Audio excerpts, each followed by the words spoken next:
Alright, so this is just We the People News. Alrighty. Um, I'm not going to say a whole lot, okay? This video is more along the lines of what is trespass? Okay? So, let's try to get a little insight. We've been watching auditors and all this, and they keep threatening trespass. But is this true and correct? Right? So some of y'all watch them, but what is it? Right? And even police officers, like I tell you guys before, right? Do not trespass upon me. Right? Alright, let's find out what it is in a little bit more great details. For trespass. First, we're going to start with trespass on the land. There's trespass against chattels, which is property, and there's trespass on the land. And I think a lot of you don't trespass on the land right now because you're going to these stores shopping, and lo and behold, you're being told you're trespassing. Now, we're going to show you why that's not so. Okay, listen, we're going to read this real slow here. A person is subject to liability to another for trespass, where they intentionally enter onto the land in possession of another, or remain on the land without permission, or fail to remove a thing or object from the land which they are under duty to remove. Okay, so you entering that property. Let's see. I don't think you're intentionally like entering a property unlawfully when you go in to shop for food that's a public accommodation. So a person is subject to liability to another for trespass, where they intentionally enter onto the land or in possession of another, or remain on the land without permission. Well, do you not have permission to shop in that store? They can't say, hey, listen, you can only shop here if you're white, or you're black, or you wear green sneakers, or you got purple hair. They can't put conditions on shopping in the store like that. I mean, if this is not saying, hey, no shoot, no shirt, no shoes, no shirt policy. These are medical determinations, basically. They're asking you to limit your oxygen intake and breathe your own carbon dioxide in. So we've crossed over from the cosmetic thing of shoes and a shirt to limiting your breathing. So they said they can't put these limitations on you. And here's the best one I like. In order to have standing to maintain a trespass action, standing means that you had a right violated or you've been damaged or harmed in some way. That's what gives you standing. Look, in order to have standing to maintain a trespass action, the plaintiff, which would be the cop, who's doing this for the municipality, because it's never the store owner that's coming after you. I've yet to see one trespass where the store is pursuing the trespass against the man or woman that was in there shopping. It's always the store calling up the cop who comes in, and he's going to trespass you under this municipal code for trespass, which you're not going to meet. I'm going to show you that too. And so it makes no sense because, it's like I said, I've always said the owner's got to trespass you. You're going to see that right here. In order to have standing to maintain a trespass action, the plaintiff must have actual possession of the land or right to possess the land. Actual possession of the land or right to possess the land, such as an adverse possessor or a leasee, would both be able to maintain a trespass action.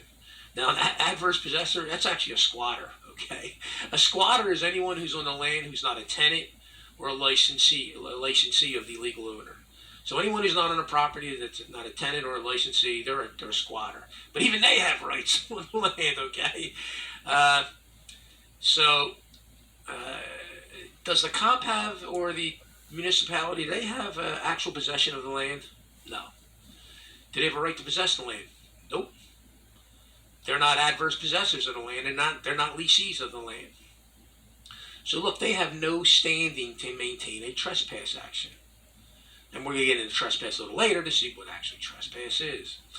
Now, it's said that it's the intent to enter the land. It's not the intent to trespass that is important. It's the intent to enter the land.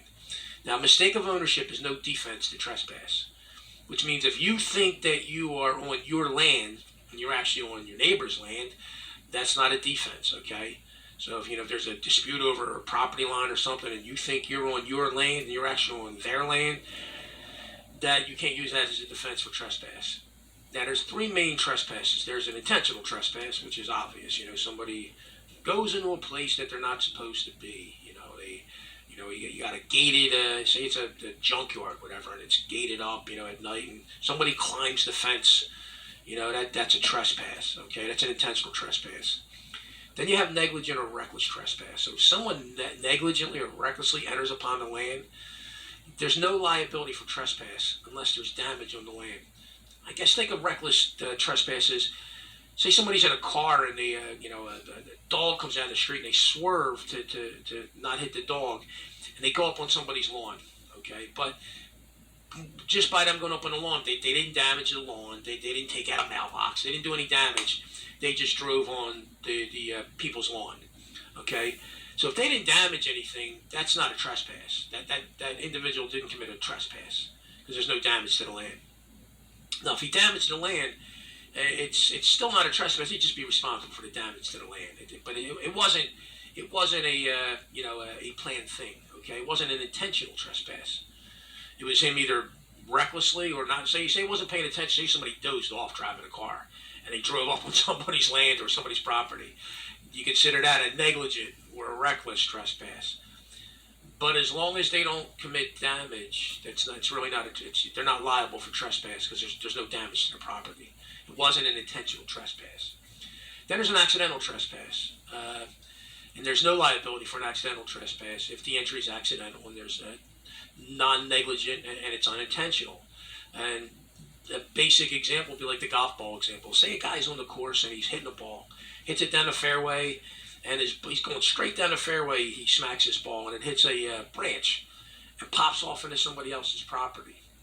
Well, that was not an intentional trespass. That was an accidental trespass. All right. So that's not intentional. It's not even negligent or reckless. It's just accidental. It's a freak thing. So there are your three categories of trespass.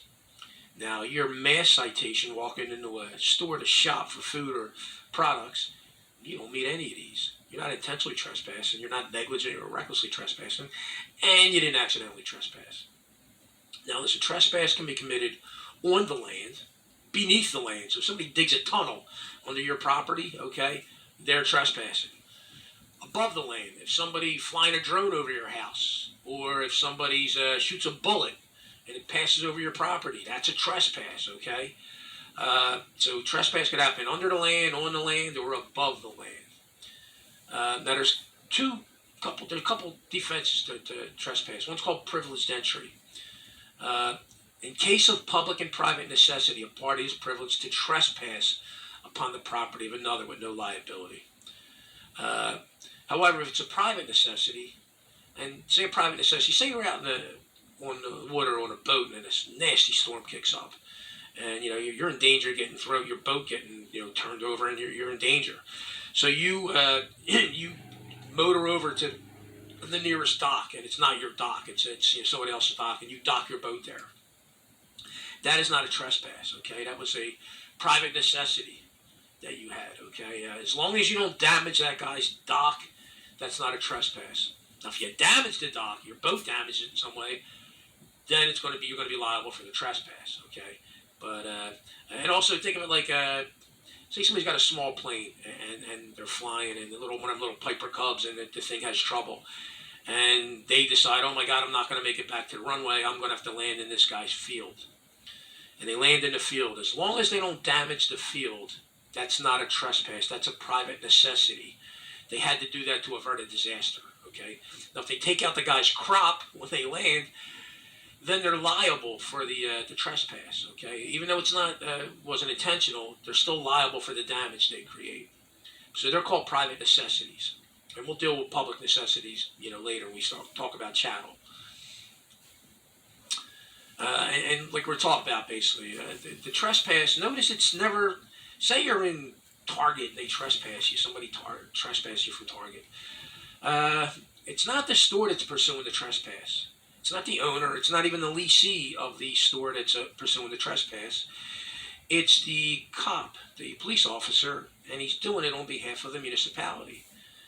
And the problem they run into, like we said here, is they have no standing to maintain a trespass action against you because the plaintiff must have actual possession of the land or a right to possess the land.